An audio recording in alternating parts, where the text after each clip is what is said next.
Don, welcome to OZY. Thank you, Carlos. So tell me a little bit, if you would, about growing up with a heroic mom, Katharine Graham, who, as you were saying earlier, for many years was the only woman running a Fortune 1000 company. I didn't grow up with a heroic mom. I grew up with a heroic dad. My father, Phil Graham, was the publisher of the Post the whole time I was growing up. And he took it from a place that was losing money, that was in great danger of going out of business, kept it in business, and made it the #1 paper in Washington. He tragically died. He committed suicide in 1963 when I was 18. My mom had to take over as publisher of a paper and, in effect, CEO of a company, as owner of a company in 1963. There was no woman reporting to her. There was no woman reporting to the men reporting to her. And when the Post went public in 1971, we were then a Fortune 500 company. Fortune actually counted the top 1,000 companies in the United States, and she was the only woman CEO out of 1,000. 999 guys and her. She knocked it out of the park. She went public with the stock trading at what today, after a couple of splits, would be about $6 a share. When she retired, it was at 220 or something. What was it like during Watergate? She knew the stakes were very high, but she trusted the editor of the Washington Post, Ben Bradley, that he trusted these two reporters, and she was right. She felt immensely proud of what the Post did during Watergate, but she didn't feel her own personal role was as great as that as in some of the other crises that the Post faced. Which other crises did she feel like she had a bigger role in? Any lawyers in the audience will know that there was a famous instance in the summer of 1971.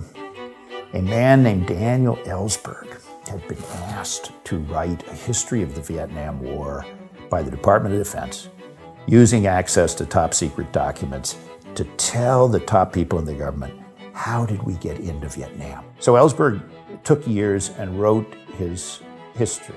But by the time he published it, the Secretary of Defense who'd asked him to write it, Bob McNamara, was long out of the job.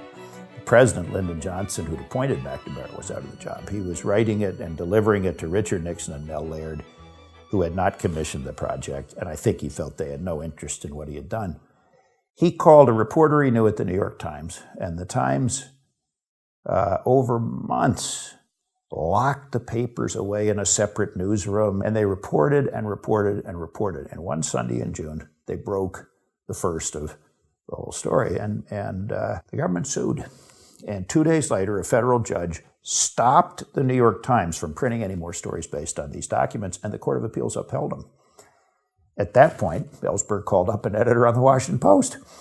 The editor, I think Ellsberg was in Boston for some reason, and the editor on the Post caught a plane back to Washington in those earlier pre-9/11 days, bought a seat for himself and a seat for the Pentagon Papers, put seatbelts around both, I guess, took the papers to Ben Bradley's house and dumped them on the living room floor, and our reporters set to work. First thing they did was call people in the state and defense departments, and they in turn called the White House, and my mother started getting threats. So my mother had to decide, would we publish stories based on those papers? And Carlos, our company was going public, was selling stock to public on Wall Street for the first time that week.